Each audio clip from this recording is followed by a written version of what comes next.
तो दोस्तों आज हो गया 3 नवंबर 2022 यूपी समेत देश दुनिया की सभी ताज़ा बड़ी खबरें लेकर आए सिर्फ आपके चलिए फाफड़ खबर शुरू करते हैं। उससे पहले चैनल को अब तक सब्सक्राइब ना किया हो तो फाफड़ चैनल को सब्सक्राइब कर दें, लाइक कर दें, शेयर कर दें ताकि इसी तरह की खबर आप हर रोज़ देख सकें। चलिए शुरू करते हैं आज की पहली बड़ी खबर। दिल्ली में प्रदूषण का स्तर बढ़ने के बाद अरविंद केजरीवाल सरकार के मंत्री गोपाल राय ने जनता से खास अपील की है। गोपाल राय ने लोगों से आग्रह किया है कि अगर संभव हो तो वर्क फ्रॉम होम करें और निजी वाहनों से चलने पर परहेज करें। गोपाल राय ने कहा है कि 50% प्रदूषण गाड़ियों की वजह से है, लोगों को पटाखा नहीं जलाना चाहिए। केंद्र सरकार पंजाब सरकार को सपोर्ट नहीं कर रही है, जिसकी वजह से वहां पराली जलाया जा रहा है। किसानों को ये बंद करना चाहिए। गोपाल राय ने कहा है कि वायु प्रदूषण की समस्या राजनीति के जरिए दूर नहीं की जा सकती है। उत्तर प्रदेश के मुख्यमंत्री योगी आदित्यनाथ ने यूपी में शत्रु संपत्ति पर कब्जे की शिकायतों को गंभीरता से लिया है। मुख्यमंत्री योगी आदित्यनाथ ने कहा है कि अलग अलग जनपदों में स्थित शत्रु संपत्ति की सुरक्षा सुनिश्चित की जानी चाहिए। सीएम योगी आदित्यनाथ ने कहा है कि शत्रु संपत्ति को अतिक्रमण से मुक्त कराने के लिए गृह विभाग की निगरानी में प्रदेश व्यापी कार्रवाई शुरू की जाए। मौलाना अरशद मदनी के बयान पर पलटवार करते हुए केशव प्रसाद मौर्य ने कहा है कि मदरसों की आड़ में नहीं चलने देंगे दुकान। जी आपको बता दें कि सर्किट हाउस में मदरसों के सर्वे पर मौलाना अरशद मदनी के बयान पर पलटवार करते हुए केशव प्रसाद मौर्य ने कहा है कि योगी सरकार की मंशा मदरसों में पढ़ने वालों बच्चों को भी अच्छी शिक्षा दिलाना है, लेकिन कुछ लोग मदरसों की आड़ में अपनी दुकान चला रहे हैं। उन्होंने कहा है कि मदरसों की आड़ में दुकान नहीं चलने दी जाएगी। ज्ञानवापी मस्जिद में सर्वे की मांग को लेकर बुधवार को हुई सुनवाई के बाद वाराणसी जिला कोर्ट ने 11 नवंबर को सुनवाई के लिए अगली तारीख तय की है। मई में एडवोकेट कमिश्नर द्वारा किए गए सर्वे के दौरान तहखाने और ईंटों से बंद कर दिए गए कमरों और मिट्टी में पाटे गए हिस्सों का सर्वे नहीं हो पाया था। हिंदू पक्ष ने इसी वजह से अदालत में दोबारा ज्ञानवापी परिसर में सर्वे कराने की मांग की है।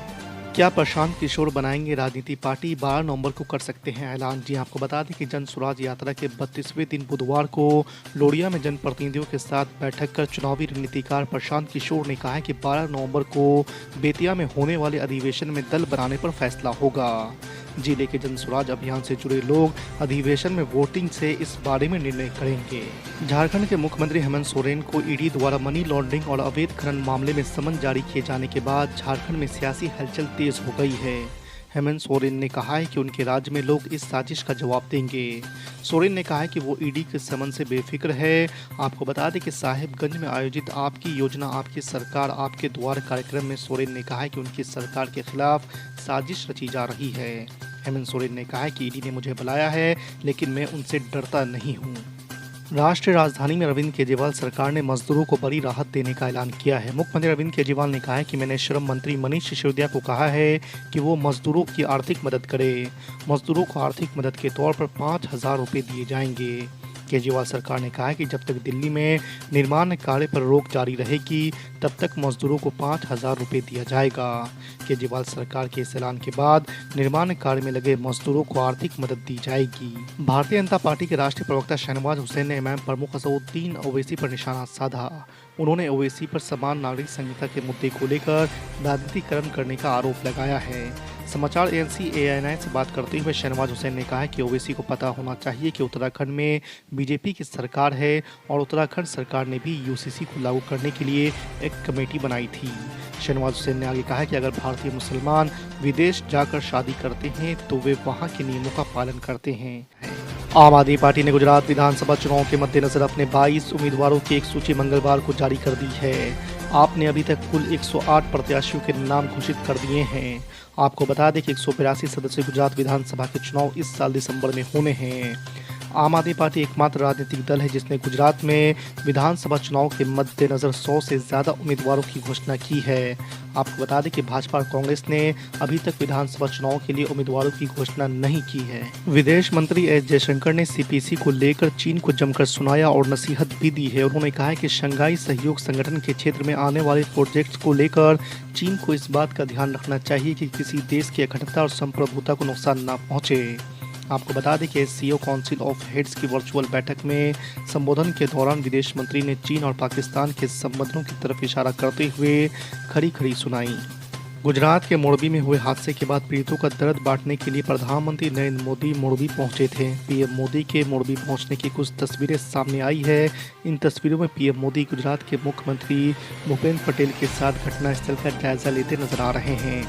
मोरबी आने के बाद पीएम मोदी ने झूलते पुल के पास हुए हादसा की जगह का मुआयना किया। तस्वीरों में नजर आ रहा था कि पीएम मोदी किसी ऊंचे स्थान पर खड़े होकर मोरबी ब्रिज का जायजा ले रहे थे। एनटीपीसी दादरी में 1980 में हुए जमीन अधिग्रहण के मामले में एक बार फिर से किसान सड़कों पर आ गए हैं। मंगलवार को सैकड़ों की तादाद में आए हुए किसान ने प्लांट के गेट पर जमकर हंगामा किया और वहां पर तालाबंदी का प्रयास किया।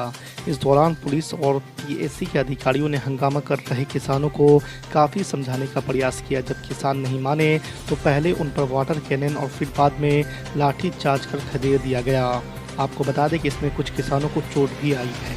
राहुल गांधी ने अपनी भारत जोड़ो यात्रा के 55वें दिन मंगलवार को हैदराबाद में प्रवेश किया। राहुल गांधी के साथ इस मार्च में शामिल होने वालों में हैदराबाद विश्वविद्यालय के दलित छात्र रोहित वेमुला की मां राधिका भी शामिल थी।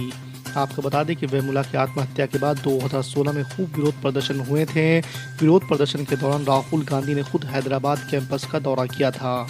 अब अपनी भारत जोड़ो यात्रा में रोहित वेमुला की मां के साथ मुलाकात के बाद राहुल गांधी ने उनकी तस्वीरें शेयर की हैं। दिल्ली के मुख्यमंत्री अरविंद केजरीवाल ने कहा है कि दिल्ली में फ्री योग क्लास बंद नहीं होंगे। अरविंद केजरीवाल ने मंगलवार को कहा है कि मैं खुद कटोरा लेकर भीख मांगूंगा, लेकिन मैं योग शिक्षकों को पैसा दूंगा। अरविंद केजरीवाल ने कहा है कि दिल्ली में फ्री योग क्लास बंद नहीं होंगे। केजरीवाल ने कहा है कि दिल्ली में साजिशन योग क्लास को बंद किया जा रहा है। उत्तर प्रदेश के मुख्यमंत्री योगी आदित्यनाथ ने निर्देश दिए हैं कि प्रदेश के हर नगरीय निकाय में सिविल डिफेंस इकाइयां गठित की जाएगी। उन्होंने कहा है कि समाज में शांति, सौहार्द और सुरक्षा व्यवस्था बनाए रखने में नागरिक सुरक्षा विभाग की महत्वपूर्ण भूमिका रही है। वर्तमान में प्रदेश में 27 जिलों में नागरिक सुरक्षा इकाइयां गठित है। दिल्ली सरकार ने बिजली सब्सिडी के लिए आवेदन करने की अंतिम तारीख 31 अक्टूबर तय की थी। दिल्ली के कुल 34 लाख लोगों ने बिजली सब्सिडी के लिए फॉर्म भरा है। आपको बता दें कि दिल्ली में 57 लाख बिजली उपभोक्ता है। दिल्ली सरकार ने बताया कि जो लोग बिजली सब्सिडी योजना का आवेदन नहीं कर पाए हैं वो अभी भी आवेदन कर सकते हैं। साथ ही दिल्ली सरकार ने यह भी बताया है कि 31 अक्टूबर के बाद आवेदन करने वाले उपभोक्ताओं को अक्टूबर महीने के बिल का भुगतान करना होगा। सुप्रीम कोर्ट ज्ञानवापी मस्जिद में कथित तौर पर मिले शिवलिंग की सुरक्षा से संबंधित याचिका पर 10 नवंबर को सुनवाई करेगा। इससे पहले मई में शीर्ष अदालत ने क्षेत्र को संरक्षित करने का आदेश दिया था। कथित शिवलिंग के क्षेत्र को संरक्षित रखने का सुप्रीम कोर्ट का आदेश 12 नवंबर को खत्म हो रहा है। इसलिए 5 हिंदू महिलाओं का प्रतिनिधित्व करने वाले वकील विष्णु शंकर जैन ने पिछले आदेश की अवधि समाप्त होने से पहले मामले को सूचीबद्ध करने के लिए शीर्ष अदालत का दरवाजा खटखटाया है। संसद के आगामी शीतकालीन सत्र में देशद्रोह कानून में बदलाव ला सकती है मोदी सरकार। सुप्रीम कोर्ट ने केंद्र को दिया वक्त। जी आपको बता दें कि केंद्र सरकार ने सोमवार को सुप्रीम कोर्ट से कहा है कि सरकार संसद के आगामी शीतकालीन सत्र में भारतीय दंड संहिता की धारा 124A के तहत देशद्रोह कानून में बदलाव ला सकती है। शीर्ष अदालत ने देशद्रोह कानून को चुनौती देने वाली याचिकाओं पर सुनवाई कर रही है। सुप्रीम अदालत ने देशद्रोह कानून को चुनौती देने वाली कुछ याचिकाओं पर केंद्र सरकार को नोटिस भी जारी किया है।